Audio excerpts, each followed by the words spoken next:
कैसे हैं आप सर? बहुत अच्छे। इस टॉपिक को शुरू करने से पहले मैं आप सबसे एक प्रश्न पूछना चाहती हूँ कि आप में से किसी ने रामायण का स्टोरी देखा है? यस, लगभग सब कोई जानता ही होगा रामायण के बारे में। बिल्कुल।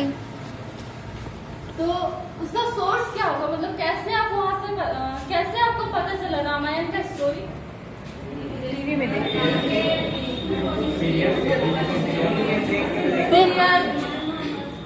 सीरियल, फिल्म, ड्रामा, कोई रंगमंच में आप देख लिए होंगे ड्रामा, ठीक है? तो ड्रामा रोल प्ले का इतना ज्यादा इफेक्ट है आपके दिमाग में कि आपने शायद वो जो स्टोरी है वो अपने बचपन में ही पढ़ा था, बट आपके जहन में या फिर आपके जो मस्तिष्क में अभी तक वो चीज है और आगे आने वाले जो लाइफ है वो अभी तक रहेगा, ठीक है? तो इसी को हम लोग एज ए टीचिंग मेथड इस्तेमाल करेंगे, ठीक है? तो आज का जो टॉपिक है, हमारा जो टीचिंग मेथड है वो क्या है? Role play and dramatization. ठीक है? Sorry, role play and dramatization. तो सबसे पहले मीनिंग में आते हैं कि रोल प्ले एंड ड्रामा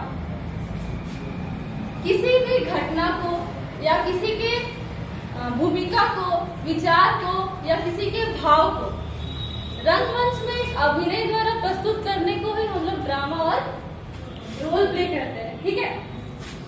ये जो रोल प्ले है या ड्रामा है, दो अलग अलग टर्म है, ठीक है? बहुत जन को मिस कॉन्सेप्ट है कि रोल प्ले और ड्रामा सेम है, ठीक है? मान के चलते हैं कि 4 बच्चों को हम लोग बुलाते हैं यहाँ पर, ठीक है? एक एक्ट को प्रस्तुत करना है, तो जो इंडिविजुअल की जो भूमिका होती है ना उस रोल में, वो इंडिविजुअल जो भूमिका निभा रहा है उसको कहते हैं रोल प्ले। उस रोल को वो प्ले कर रहा है, जबकि वो टोटल उस एक्ट को जो हो रहा है उसको बोलते हैं ड्रामा। जैसे रामायण में राम, सीता, लक्ष्मण और रावण का जो किरदार है वो है रोल प्ले, बट जो पूरा होल टोटल जो रामायण है वो है हमारा ड्रामा, ठीक है? रोल प्ले का जो फाउंडर है वो है हॉवर्ड बॉरो, जिन्होंने 1963 को कैलिफोर्निया यूनिवर्सिटी में क्या कि अपने विद्यार्थियों को किसी टॉपिक को समझाने के लिए एज ए पेशेंट की तरह रोल प्ले किया था और उस मेथड का इस्तेमाल करके उसने अपने बच्चों को पढ़ाया था। कौन से?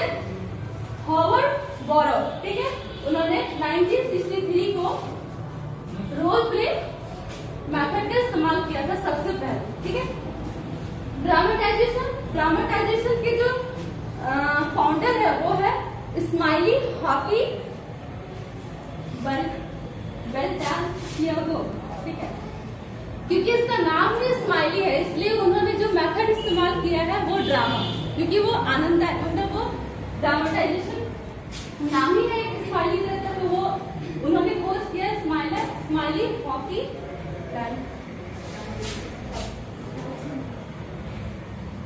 उसके बाद ये जो इसमें जो कौन से सब्जेक्ट जो है, इसमें लगभग सारे सब्जेक्ट में ऐसे अगर कोशिश किया जाए तो सारे सब्जेक्ट में यूज कर सकते हैं, पर बेसिकली साहित्य, इतिहास, सामाजिक विज्ञान मतलब सिविक्स और साइंस में बहुत ज्यादा इसका इस्तेमाल होता है, ठीक है? उसके बाद इसमें जो मैक्सिम्स यूज हो रहा है वो क्या है? Abstract to concrete. क्योंकि देखिए, अगर मान लेते हैं अकबर है, अकबर का जो स्टोरी है वो तो बुक में पढ़ा हुआ है, तो वो अमूर्त पदार्थ है, बट उसको एज ए प्ले यहाँ पर करेंगे तो वो क्या बन जाएगा? मूर्त हो जाएगा। तो अमूर्त से मूर्त की ओर, तो इसमें जो मैक्सिम्स इस्तेमाल किया जा रहा है वो है कंक्रीट टू अब्स्ट्रैक्ट, ठीक है? ये पूरी तरह से चाइल्ड सेंटर्ड है। चाइल्ड बहुत ज्यादा एक्टिव रहता है यहाँ पर। टीचर का बस एज ए फैसिलिटेटर होता है इस एक्ट में।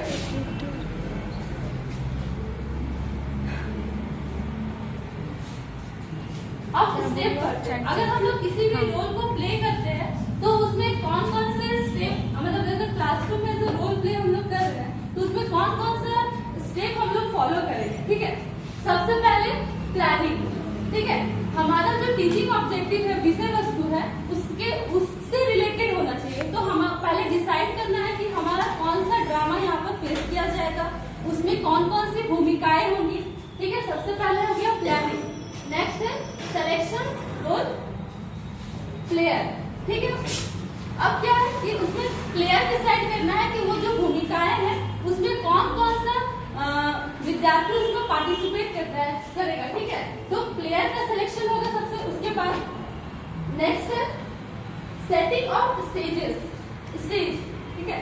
स्टेज का सेटिंग देखना पड़ेगा, उसमें तुम उसमें आप लोग कौन सा एड्स इस्तेमाल करेंगे, चार्ट पेपर, कॉस्ट्यूम, फ्लैग, क्या क्या इस्तेमाल होगा, उस तरह से हमको देखना पड़ेगा उसका सेटिंग ऑफ स्टेज। फिर मॉडिफिकेशन, मतलब अभी हम जो रोल प्ले कर रहे हैं या फिर ड्रामा कर रहे हैं, उसमें क्या है कि अभी तो जब वो पहली बार होता है तो वो क्या होता है कि थोड़ा सा उसमें सुधार की आवश्यकता होता है, ठीक है। तो उसमें हमको मॉडिफिकेशन करना पड़ेगा, मॉडिफाई करना पड़ेगा।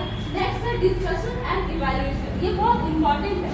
इसमें जो रोल में पार्टिसिपेट कर रहे हैं उसके आपस में डिस्कशन होना चाहिए, अपने टीचर के साथ डिस्कशन होना चाहिए और इवैल्यूएशन, मूल्यांकन करना चाहिए कि उसमें क्या क्या त्रुटियां है, ठीक है। आपके उस एक्ट में क्या क्या त्रुटियां है या फिर क्या क्या उसमें ऐड किया जाए और क्या क्या सुधार किया जाए उसके। फिर प्रैक्टिसेस, बार जितना बार प्रैक्टिस करेंगे किसी भी ड्रामा या फिर रोल प्ले को, वो उतना ज्यादा साफ हो जाएगा और वो उतना ज्यादा प्रभावशाली होगा। फिर रीइवैल्यूएशन, जितनी बार प्रैक्टिस करेंगे उतनी बार रीइवैल्यूएशन होना चाहिए, उतना बार उसका मूल्यांकन होना चाहिए। नेक्स्ट है फाइनल परफॉर्मेंस, ठीक है। वो मेन है, आप भले कितनों भी मेहनत कर ले, कितनों भी उसकी तैयारी कर ले, पर सबसे मेन जो है फाइनल परफॉर्मेंस आपका सही होना चाहिए।